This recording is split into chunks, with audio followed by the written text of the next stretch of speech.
The secret garden of love. Hidden behind the modest fence of our home lies a world unseen by passing eyes, a world untouched by hurried pace of the outside. It is not grand in size nor opulent in display, yet it holds within its quiet corners a splendor that no riches could match.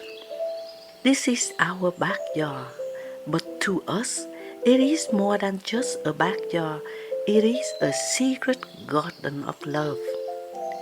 This garden did not come into being overnight. It was born from slow, patient days, tender hands, and hearts that loved to create beauty from the earth. Every bloom, every leaf, every stone bears a memory of the moment shared, of time spent, of hopes planted, of laughter echo through sunlit air.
In the middle of it all sat a jewel of the heart of this floral sanctuary.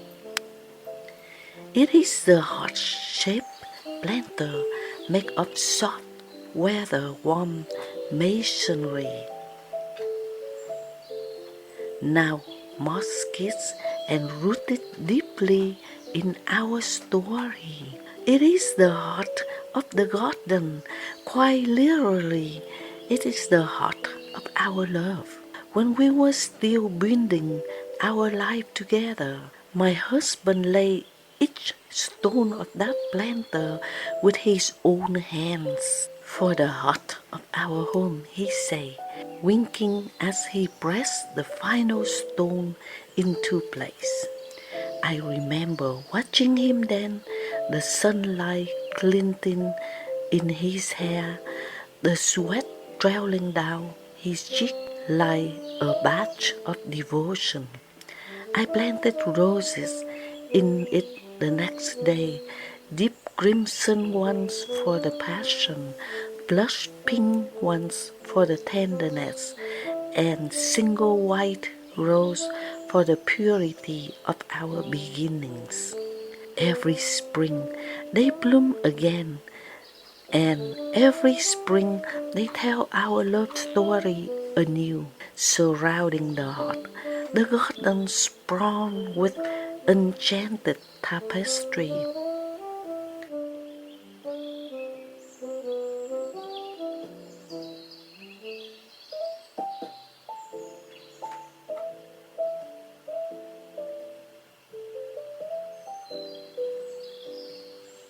The epiphyliums, the orchid cacti, dangle like delicate streams from hanging pots, their petals unfolding in exotic brilliance when they choose to awaken. They are temperamental, blooming only when the moment feels just right, reminding me of the hidden beauty in patience and the reward of waiting. This gentle hope. Their fleeting, dramatic blooms are like whisper promises that even the rarest joys are worth every moment of anticipation. Nearby the roses continue to room with elegance of perfume, climbing over trellises and whispering secrets to the wind. They are the garden's poets, writing their verses and color and scent. The iris, regal and bold, stand like guardians along the pathway. Their sword, like leaves, slide upward with conviction, and their blossom, velvety, ruffled, mysterious, are the garden's silent musings on courage and dignity.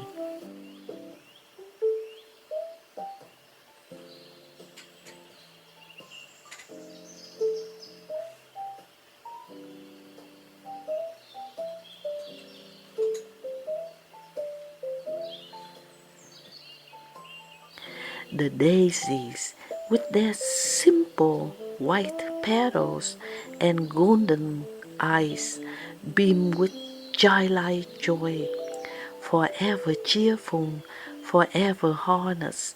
And then there are the aeoniums, the succulents shaped like rosettes, growing low but proud, their geometric beauty crowding the garden with quiet strength.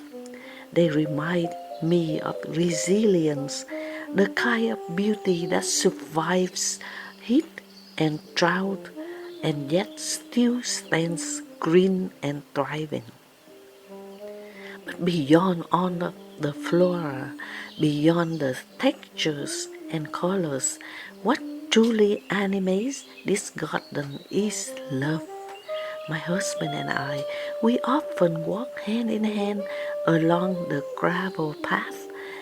In the morning, the dew still fresh on the leaves. Sometimes we do not speak, we don't need to. The soft rustle of the leaves in the breeze, the distant chirp of birds waking to dawn, and a slow sips of tea on our wooden bench are all of the conversation we need. The stillness of those mornings is sacred, a kind of peace that comes only when love has grown deep roots, strong enough to hold silence tenderly. In the afternoons, the garden warms like gentle embrace.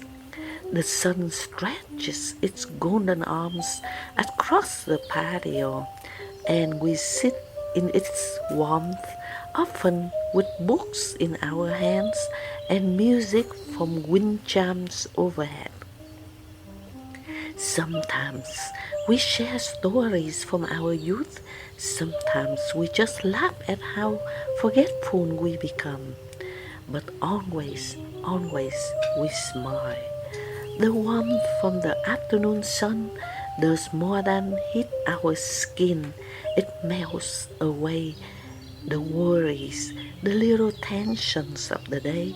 It is healing in the purest form, nature's own therapy.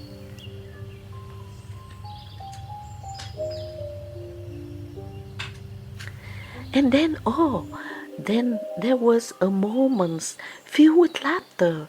The grandchildren, with their tiny feet and endless wonder, bring a special kind of magic to the garden. They dart between flowers, chasing butterflies and each other, leaving trails of giggles and scattered petals in their wake. We built a tiny wooden table just for them. When we host tea parties with mixed match cups and imaginary cakes, the laughter of children is the sound of life at its most genuine, unrestrained, bright, unfiltered joy.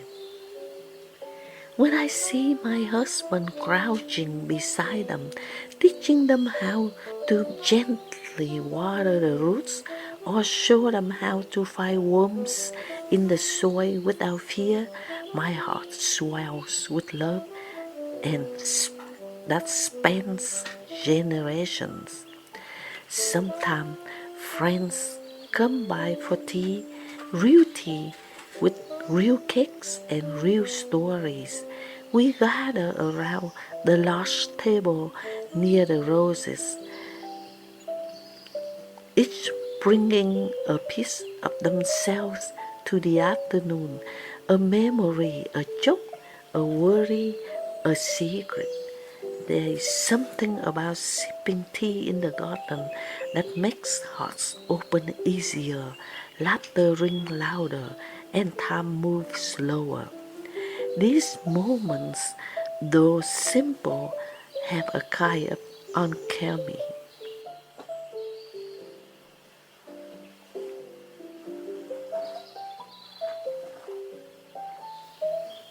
They transform ordinary days into celebrations of friendship, a kind that needs no occasion except presence. And yet, in all this blooming, laughing, and sharing, the most sacred hours are the quiet ones, the early morning hush before the world wakes, the pause before twilight when the garden holds its breath, the soft brush of my husband's hand against mine as we sit and watch the light change. These are the invisible threads that weave love into life. You see, this garden is not just a place of flowers, it is a diary for our love, a canvas of our shared years. The heart-shaped planter does not hold only soil, it holds our vows, our tears, our forgiveness, and our laughter. The flowers do not bloom by themselves, they bloom because we water them together. Just like love, they require care, not only in sunshine but in storm, not only in growing season but even in the barren months. There were times when we argued, when the garden grew wild and tangled, but even then we returned. We pruned what had overgrown, we replanted what had withered, and love, like the roses, always found a way to bloom again.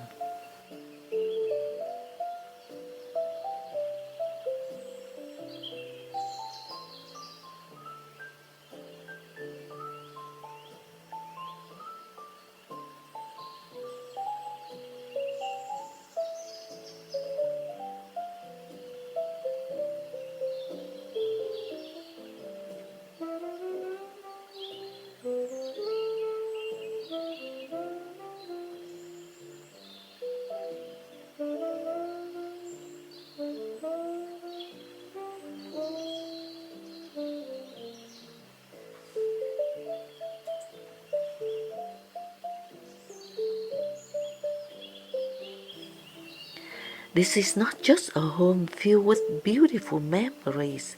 It is a sanctuary, a witness to our life, a cradle of our dreams, a playground of the future. This is the garden. This is the secret garden of love. To others, it might be just a backyard. To us, it is a cathedral of living things where our souls have knelt in joy and wept in surrender, where we have danced barefoot on the grass and watched seasons change without fear. It is here that our love, once young and fragile, grew roots deep into the earth and branches that now shade our grandchildren as they grow. It is here that we learn love is not a firework, but it's a perennial coming back year after year, fuller, stronger, and always, always more beautiful.